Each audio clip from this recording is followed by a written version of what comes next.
रोशनी का कारवां। इस कार्यक्रम के प्रस्तुतकर्ता हैं स्कोप फाउंडेशन और राजीव गांधी फाउंडेशन।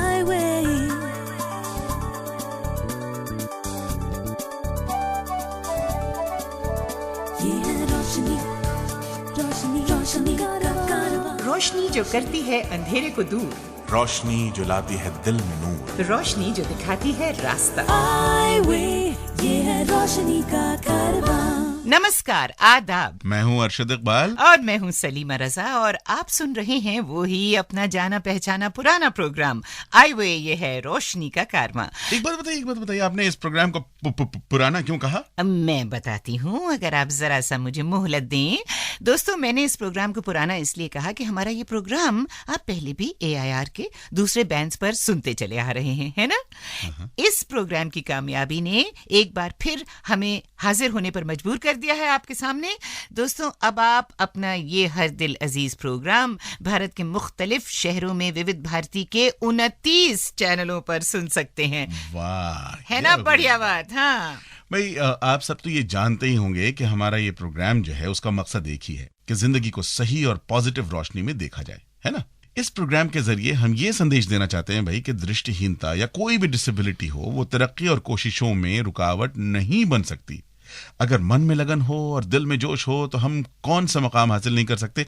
और ऐसे कई लोगों की एक लंबी फहरिस्त हमारे पास रही है सलीमा। बिल्कुल बिल्कुल, मैं समझती हूँ अरशद के सिर्फ बुज़दिल लोग कमजोर होते हैं, और मैं यकीन से कह सकती हूँ दोस्तों कि अरशद ना बुज़दिल है और ना कमजोर है। लो बात, मैं आपसे डरता हूँ भाई। मैं जिंदगी का साथ निभाता चला गया,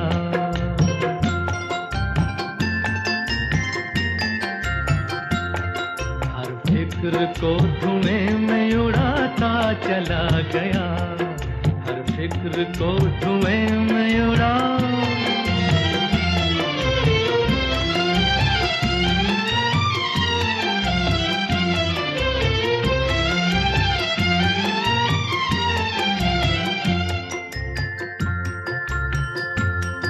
बर्बादियों का सोग मनाना फजूल था,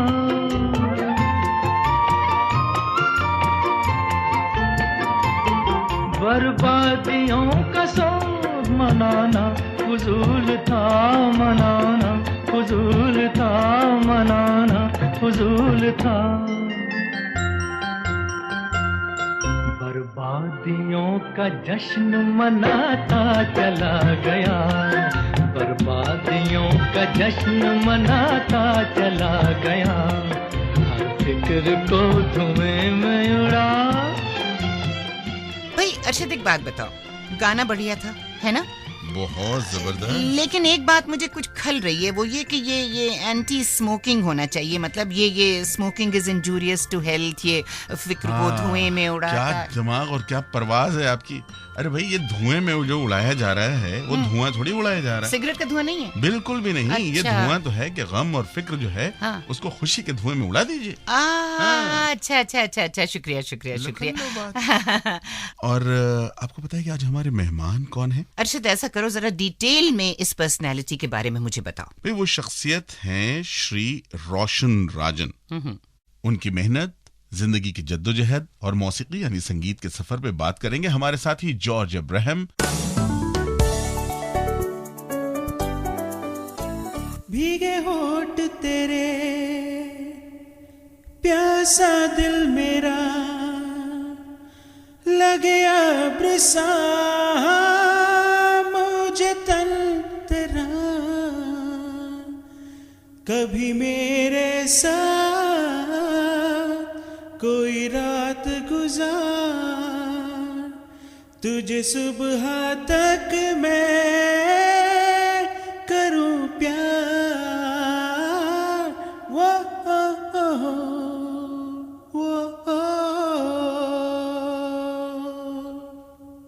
वाह, बहुत ही सुंदर। रोशन, आप ये बताइए हमें कि आपका जो संगीत के साथ जो लगाव है ये कब से शुरू हुआ, और संगीत सीखने का जो सिलसिला है ये आपने कब शुरू किया? कहा जाए तो संगीत से मेरा लगाव बचपन से ही रहा है, क्योंकि जब से मैं पैदा हुआ हूँ तब से गाना सुनता आया हूँ, संगीत सुनता आया हूँ। और पूरा लगाव तो 4 साल की उम्र से मेरा शुरू हुआ संगीत से। रोशन, आपको किस टाइप का म्यूजिक पसंद है? सभी तरह के गाने अच्छे लगते हैं मुझे, और क्योंकि शास्त्रीय संगीत ही हर संगीत का आधार है, इसलिए शास्त्रीय संगीत में थोड़ी दिलचस्पी रखता हूँ मैं। तो आपका फेवरेट गायक सिंगर कौन है? मेरे फेवरेट गायक तो मोहम्मद रफ़ी साहब है, और नए गायकों में मैं सोनू निगम और कुणाल गांजावाला को पसंद करता हूँ। वाह, रफ़ी साहब तो एक लेजेंड है। उनका कुछ 2-3 लाइन आप सुनाएंगे? अच्छा। तेरे मेरे सपने अब एक रंग है, हो जहाँ भी ले जाए राहे हम संग है। बहुत खूब, बहुत खूब। तो रोशन, आप शोज वगैरह भी करते हैं? हाँ जी, मैं शोज़ भी करता हूँ। मैंने रविंद्र जैन जी, उषा उत्तुप जी के साथ, और सुपर सिंगर नाम के एक टीवी शो में भी मैंने परफॉर्म किया है अदनान सामी के साथ। सुपर सिंगर अदनान सानी के साथ। तो इस कार्यक्रम में आपने क्या क्या गाना गाए? तू ही रे, बॉम्बे फिल्म का तू ही रे गाया था, और रूप तेरा मस्ताना गाया था आराधना फिल्म का। तो अदनान सानी के साथ जब आपका मुलाकात हुआ इस कार्यक्रम के दौरान, कुछ ऐसे इंटरेस्टिंग एपिसोड्स या एक्सपीरियंस या अनुभव आप शेयर करना चाहेंगे? जब मैंने उनके सामने रूप तेरा मस्ताना गाना पेश किया था, उन्होंने वो पूरा गाना सुना, उसके बाद कहा कि किशोर दा के बाद मैं वो पहला इंसान हूँ जिसने इस गाने को सभी भावनाओं के साथ गाया है। तो इससे बढ़िया कॉम्प्लीमेंट तो किसी को नहीं मिल सकता शायद। फिर तो आपको इस गाने का 2-3 लाइन ज़रूर सुनाना चाहिए हमें, हमारे सुनने वालों को। रूप तेरा मस्ताना, प्यार मेरा दीवाना, भूल कोई हमसे ना हो जाए। बहुत अच्छे। तो रोशन, आपने पहले कहा था कि उषा उत्तुप जी और रविंद्र जैन जी के साथ आपका मुलाकात हुआ। हाँ जी। तो आपको उनके साथ बात करने के बाद, इंटरेक्ट करने के बाद कुछ सीखने को मिला, कुछ इंटरेस्टिंग इंसाइट्स मिला? जनता जो है, जो हमारे परफॉर्मेंस देखती है, हमारे परफॉर्मेंस सुनती है, उनको कैसे इस परफॉर्मेंस में हम लोगों को इन्वॉल्व करना चाहिए, ये बात मुझे उषा उत्तुप जी ने सिखाया था। मुझे पहले पता नहीं था कि कैसे करना चाहिए, मगर उनका एक शो और उनका जो स्टाइल है मैंने अडॉप्ट किया, और अभी काफ़ी हद तक मैं उसमें कामयाब भी रहा हूँ। रोशन, आप तो बहुत ही अच्छी तरह से गाते हैं, you got a wonderful voice. तो संगीत के दुनिया में आपके आगे का जो सपना है, आपके आगे का जो प्रोग्राम है, कार्यक्रम है, प्लान्स है, ये क्या है? बचपन से ही जब से मेरा संगीत शुरू हुआ, मुझे फिल्मी दुनिया में एक नाम कमाना था। मुझे अपने लिए अपना एक नाम कमाना था। किसी और गायक का हमशक्ल नहीं बनना था। मुझे अपना एक नाम कमाना था। संगीत के साथ साथ आपने अंग्रेज़ी साहित्य में भी master of arts MA degree हासिल किया है बेंगलुरु यूनिवर्सिटी से। हाँ जी। और आप एक कॉल सेंटर में काम भी कर रहे हैं। तो आपका जो काम है, आपका जो जॉब प्रोफाइल है, इसके बारे में थोड़ा बहुत आप अपने सुनने वालों को कहेंगे? एक 24/7 नाम का एक कॉल सेंटर है जहाँ पर मैं काम करता हूँ। वहाँ पर जो नॉर्मल ट्रेनीज़ रहते हैं जिनको दिखाई देता है, ऐसा नहीं कि मैं सिर्फ विजुअली इम्पेयर्ड लोगों के साथ काम करता हूँ। जो नॉर्मल लोग रहते हैं जिनको दिखाई देता है, उनको भी मैं अमेरिकन एक्सेंट में ट्रेनिंग देता हूँ, और उनके कॉल्स को मॉनिटर करके वो जो जिस तरह से बात करते हैं, जिस शैली में बात करते हैं, वो सब मॉनिटर करके मुझे उनको फीडबैक देना पड़ता है। आप एक कॉल सेंटर में काम कर रहे हैं, आप वहाँ पर अमेरिकन एक्सेंट के ट्रेनर हैं, और आपका प्रारंभ का जो ट्रेनिंग है एनेबल इंडिया, जो शांति राघवन का संस्था है, वहाँ से आपने लिया। पर एक काम करने के लिए आपका जो एडवांस ट्रेनिंग, ये आपने कहाँ से लिया? मुझे कंपनी नहीं दिया था, और इस वक्त में मैं शांति मैडम का भी शुक्रिया अदा करना चाहूँगा, क्योंकि उन्होंने मुझे बहुत अच्छा ट्रेनिंग दिया था इसमें पहले ज्वाइन करने के पहले। रोशन, आप हमारे कार्यक्रम आई वे ये है रोशनी का कारवान में आए, और बहुत अच्छी बात अपने बारे में बताया। इसके लिए बहुत बहुत शुक्रिया। आपने अपने मधुर आवाज़ में हमारे सुनने वालों को मनोरंजन भी किया, और अपने कॉल सेंटर में जो आप काम करते हैं इसके बारे में आपने काफ़ी कुछ बताया। बहुत बहुत शुक्रिया। चलते चलते रोशन, आप अपने मधुर आवाज़ में एक और गाना हमारे सुनने वालों को सुना दीजिए प्लीज़। हर घड़ी बदल रही है रूप जिंदगी, छाँव है कभी कभी है धूप जिंदगी, हर पल यहाँ जी भर जियो, जो है समा कल हो न हो।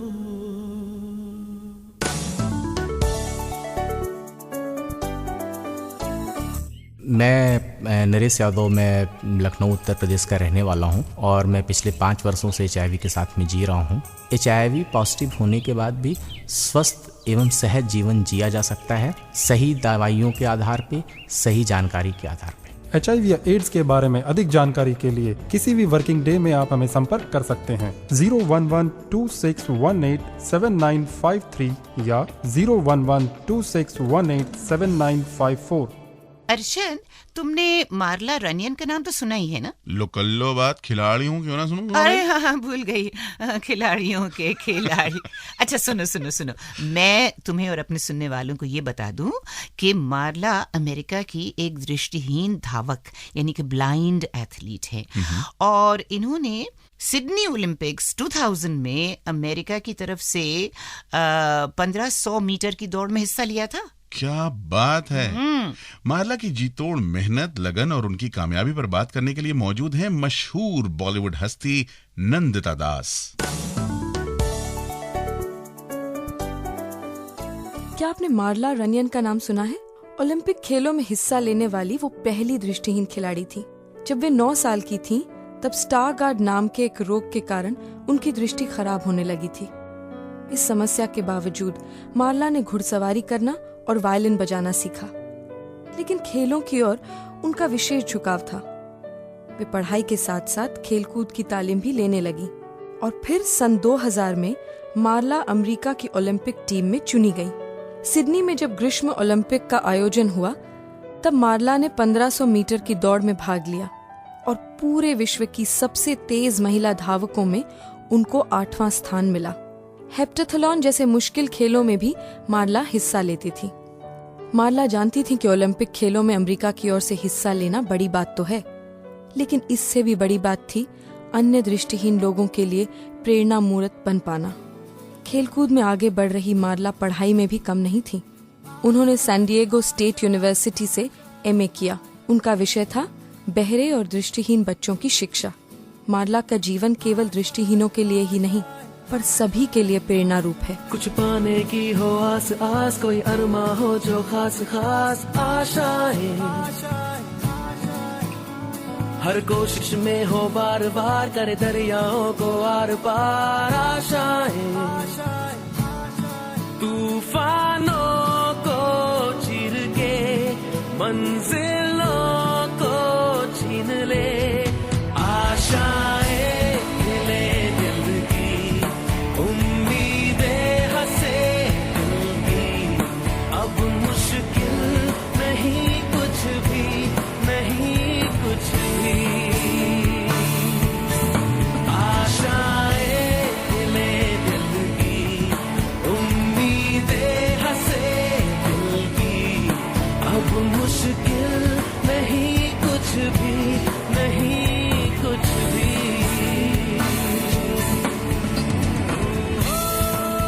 सलीमा, अब मैं जिस मुद्दे पर बात करने जा रहा हूँ वो बहुत ही संजीदा मामला है। आपको पता है क्या है?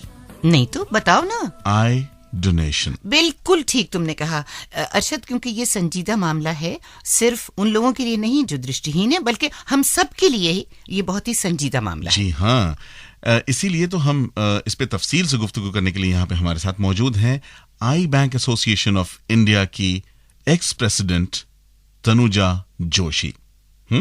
और इनसे बात करेंगे हमारे साथी अमित भट्ट। अमित के बारे में मैं थोड़ा सा इंट्रोडक्शन दे दूं कि वो विजुअली इम्पेयर्ड हैं, नोएडा के एक सॉफ्टवेयर कंपनी में रिसर्च एनालिस्ट हैं, साथ ही एक हॉबी के तहत जो है वो अक्सर और बेशतर रेडियो प्रोग्राम भी करते रहते हैं। अच्छा अच्छा।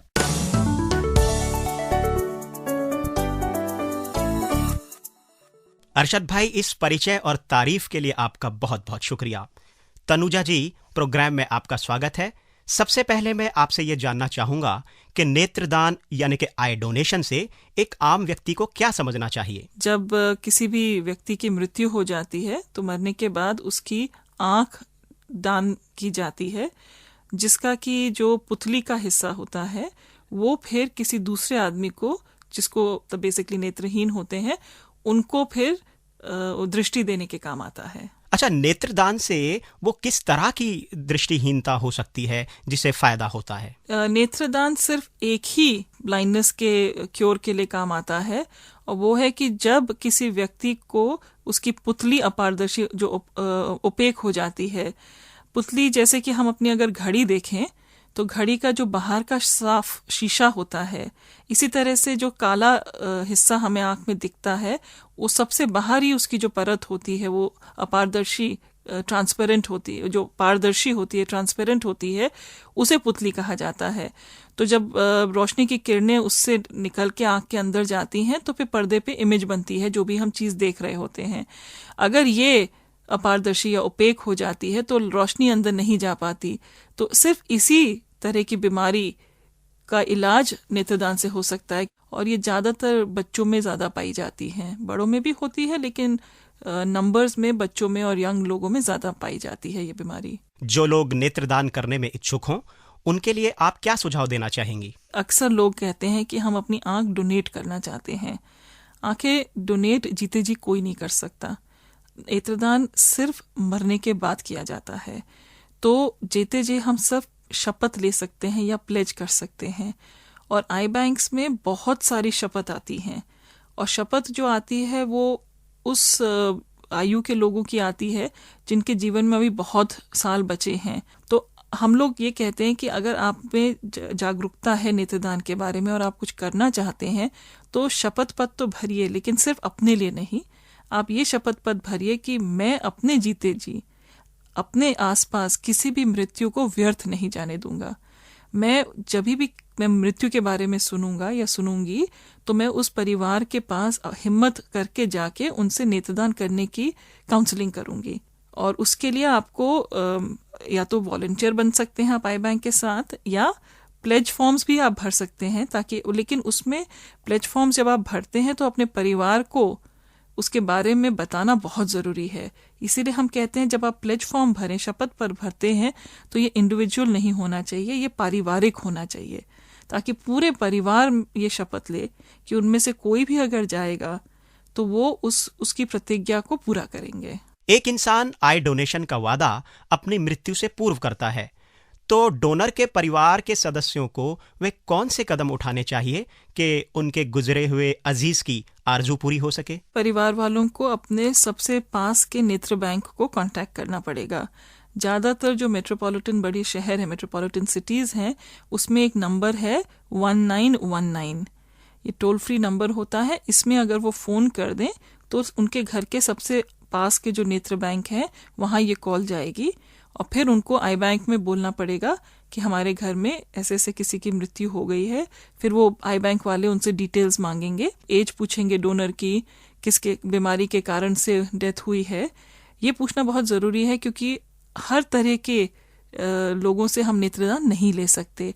कुछ ऐसी बीमारियां हैं जिनमें हम नेत्रदान नहीं ले सकते, जैसे कि सेप्टिसीमिया है, रेबीज़ है, HIV एड्स है, हेपेटाइटिस है। तो नेत्र जो आई बैंक वाले हैं वो कुछ इस तरह के सवाल पूछेंगे, घर का पता पूछेंगे, लोकेशन पूछेंगे, और फिर जो आई बैंक की टीम है वो जहाँ भी मृत्यु हुई है वहाँ जाके उन्हीं के मतलब घर पे या हॉस्पिटल में या जहाँ भी डेथ हुई है वहाँ जाके वो आई डोनेशन लेते हैं। एक और पैरामेडिक होता है साथ में जो सारा पेपर वर्क करता है, क्योंकि हमें डेथ सर्टिफिकेट चाहिए होता है, हमको जो कंसेंट फॉर्म्स भरवाने होते हैं फैमिली से, तो वो सारी जो लीगल मतलब जो फॉर्म्स की फॉर्मेलिटी होती हैं वो साथ के साथ होती हैं, और आई डोनेशन के जो डॉक्टर्स जाते हैं वो फिर आई डोनेशन लेते हैं, और इस पूरी प्रणाली को कोई 15 से 20 मिनट लगता है। ये बताएं कि मृत्यु के कितनी देर बाद तक आय का दान यानी कि डोनेशन संभव है?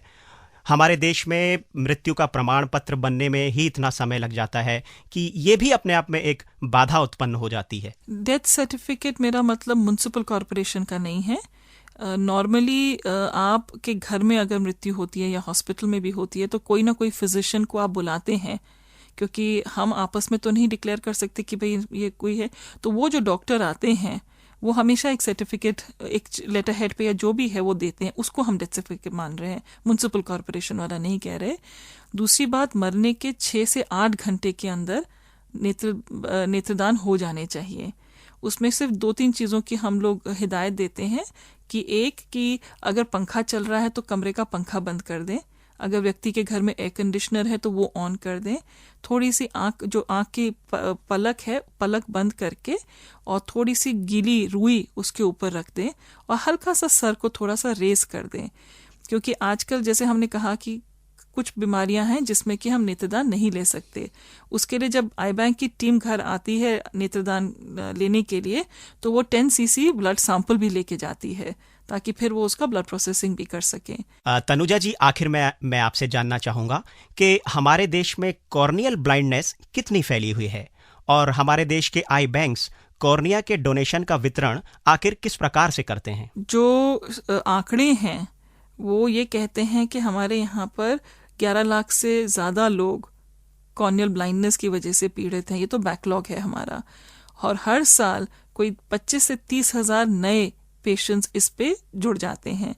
पूरे देश में हम लोग कोई 22 से 23 हज़ार आँखें इकट्ठी कर पाते हैं, और जब हम 22 से 23 हज़ार आँखें कह रहे हैं तो इसका मतलब आप उसको आधा कर दीजिए, उतने व्यक्ति हुए, क्योंकि एक व्यक्ति से हमें 2 आँखें मिलती हैं। तो कोई 10 या 11 हज़ार लोग, 12 हज़ार लोग ही हमारे देश में, पूरे देश में नेत्रदान करते हैं, जिस देश में 80 से 90 लाख डेथ्स हो रही हैं। तो ये तो खैर आंकड़े अगर हम देखें तो हमारे यहाँ पर बहुत ही ज़्यादा अभाव है नेत्रदान का। दूसरा ये है कि ज़्यादातर ये जो कारण है कॉर्नियल ब्लाइंडनेस के, चाहे कुपोषण हो, चाहे इन्फेक्शन हो, चाहे चोट लगना हो, काफ़ी हद तक ये गरीब लोअर इनकम ग्रुप में पाए जाते हैं। तो ये जो मरीज़ हैं इनकी जो लिस्ट है ये हमको हॉस्पिटल से मिलती है, जो आई हॉस्पिटल्स हैं, क्योंकि उन्हीं के पास ये मरीज़ जाएंगे, वहीं वो डायग्नोज होते हैं और वहीं पर लिस्ट मिलती है। तो उससे हमें पता चल जाता है कि कहाँ कहाँ पर किस तरह के वेटिंग लिस्ट है लोगों के पास, और कहाँ कहाँ पर आई बैंक्स फैले हुए हैं और उनके पास कितनी कितनी आंखें इकट्ठी हो रही हैं। तो आई बैंक एसोसिएशन इन सब चीज़ों को नेटवर्क करने की कोशिश करता है। अधिक जानकारी के लिए हमारे आईवे हेल्प डेस्क 09968329329 पर कॉल करें या हमारी वेबसाइट www.iway.org पर विजिट करें।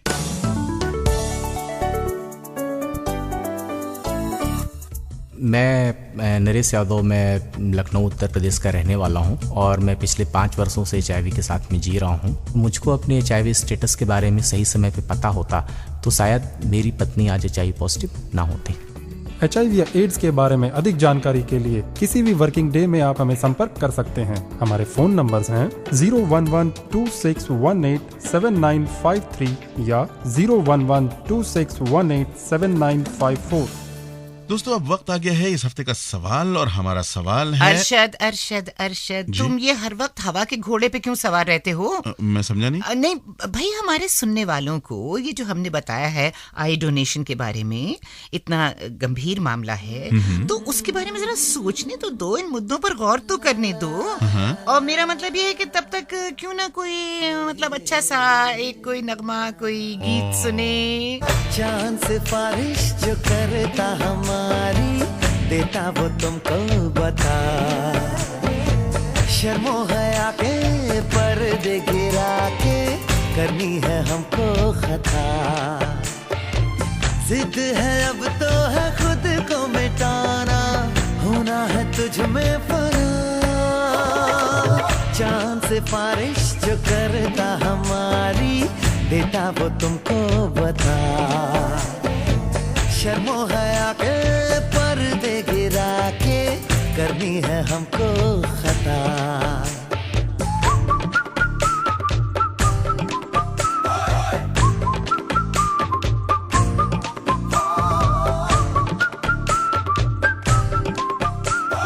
भाई, आज का सवाल इसी गाने से जुड़ा हुआ है, तो नोट कीजिए एपिसोड नंबर 1 का सवाल।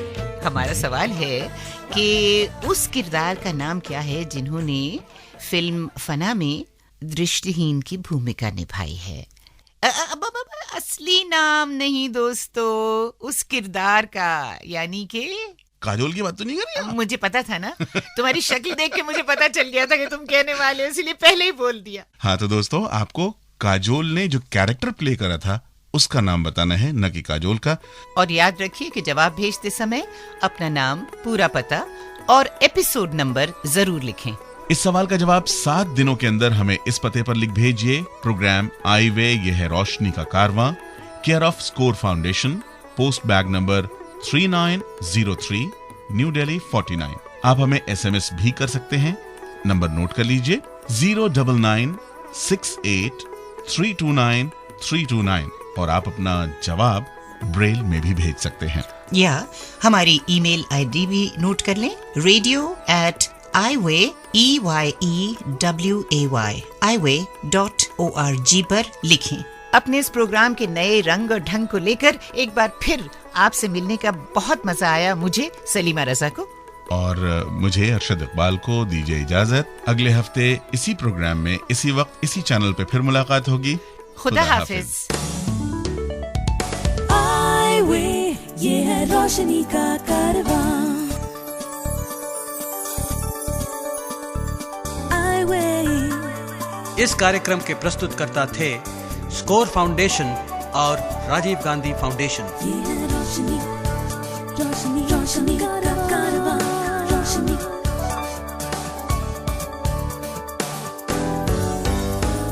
आई वे ये है रोशनी का कारवां।